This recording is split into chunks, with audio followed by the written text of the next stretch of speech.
नमस्कार साथियों, एक बार फिर से आपका स्वागत है रूल्स की पाठशाला यूट्यूब चैनल पर।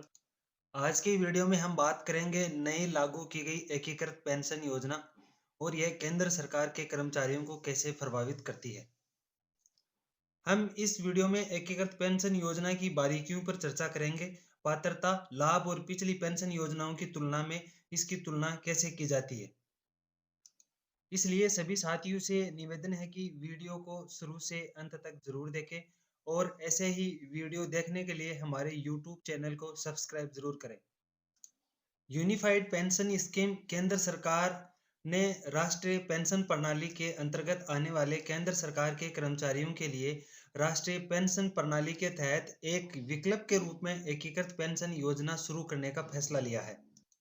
एकीकृत पेंशन योजना ऐसे केंद्रीय कर्मचारियों पर लागू होगी जो राष्ट्रीय पेंशन प्रणाली के अंतर्गत आते हैं और जो राष्ट्रीय पेंशन प्रणाली के तहत इस विकल्प को चुनते हैं। अब बात करते हैं इस स्कीम में एलिजिबिलिटी। सुनिश्चित भुगतान केवल निम्नलिखित मामलों में उपलब्ध होगा। 10 वर्ष की सेवा के बाद सेवानिवृत्ति होने वाले कर्मचारियों के मामले में सेवानिवृत्ति की तिथि से लागू होगा। सरकार द्वारा किसी कर्मचारी को FR 56 जो कि केंद्रीय सिविल सेवा नियंत्रण और अपील नियम 1965 से के तहत दंडनीय नहीं है के प्रावधानों के तहत सेवानिवृत्त करने की स्थिति में ऐसी सेवानिवृत्ति की तिथि से लागू होगा। 25 वर्ष की न्यूनतम अवधि के बाद स्वैच्छिक सेवानिवृत्ति के मामले में उस तिथि से जब ऐसा कर्मचारी सेवानिवृत्त होता है यदि सेवा अवधि सेवानिवृत्ति तक जारी रहती है। कर्मचारी को सेवा से हटाने या बर्खास्त करने या त्यागपत्र देने की स्थिति में सुनिश्चित भुगतान उपलब्ध नहीं होगा। ऐसे मामले में एकीकृत पेंशन योजना विकल्प लागू नहीं होगा। योजना के अंतर्गत भुगतान किस प्रकार से होगा। पूर्ण सुनिश्चित भुगतान की दर सेवानिवृत्ति से ठीक पहले 12 माह के औसत मूल वेतन का 50% होगा। पूर्ण सुनिश्चित भुगतान न्यूनतम 25 वर्ष की सेवा के बाद देय होगा। यदि सेवानिवृत्ति 10 वर्ष या उससे अधिक सेवा के बाद होता है तो प्रति माह 10,000 रुपए का न्यूनतम गारंटेड पेंशन का भुगतान सुनिश्चित किया गया है। न्यूनतम 25 वर्ष की सेवा के बाद स्वैच्छिक सेवानिवृत्ति के मामले में सुनिश्चित भुगतान उस तिथि से शुरू होगा जिस दिन कर्मचारी सेवानिवृत्त होता है यदि वह सेवा में बना रहता है।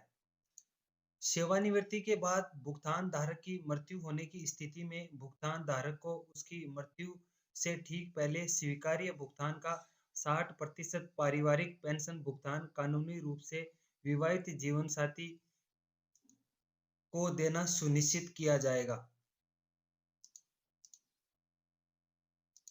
एक इसके अंदर इंपॉर्टेंट पॉइंट है चिकित्सा अधिकारी के लिए।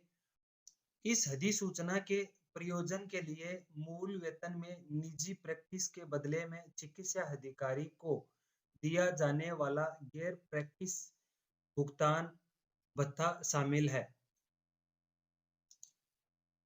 एनपीएस के अंतर्गत मौजूदा केंद्रीय कर्मचारी ही एकीकृत पेंशन योजना विकल्प के संचालन की प्रभावी तिथि पर साथ ही केंद्र सरकार के भावी कर्मचारी या तो नेशनल पेंशन योजना के अंतर्गत या यूनिफाइड पेंशन योजना के विकल्प को चुन सकते हैं।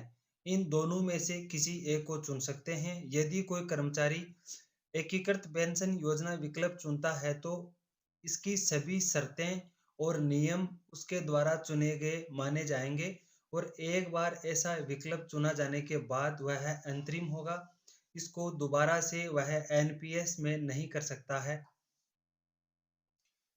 एक बार जब राष्ट्रीय पेंशन प्रणाली के अंतर्गत आने वाला कोई कर्मचारी जो कि एकीकृत पेंशन योजना विकल्प के परिचालन की प्रभावी तिथि पर सेवा में है, एकीकृत पेंशन योजना विकल्प का प्रयोग करता है तो कर्मचारी के स्थायी सेवानिवृत्ति खाता संख्या में बकाया राष्ट्रीय पेंशन प्रणाली कोष को एकीकृत पेंशन योजना के तहत कर्मचारी के व्यक्तिगत कोष में स्थानांतरित कर दिया जाएगा।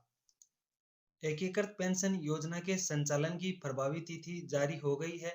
1 अप्रैल 2025 से योजना को प्रभावी रूप से संचालन किया जाएगा। इसी आशा और उम्मीद के साथ मैं अलविदा। आशा करता हूँ कि मेरे द्वारा दी गई जानकारी आपके जीवन में उपयोगी होगी। अगर आपको यह जानकारी उपयोगी लगी तो लाइक करना, टिप्पणी करना ना भूलें और अधिक जानकारी के लिए हमारे यूट्यूब चैनल को सब्सक्राइब ज़रूर करें और अन्य वीडियो देखें। जय हिंद, जय भारत, जय जवान, जय किसान।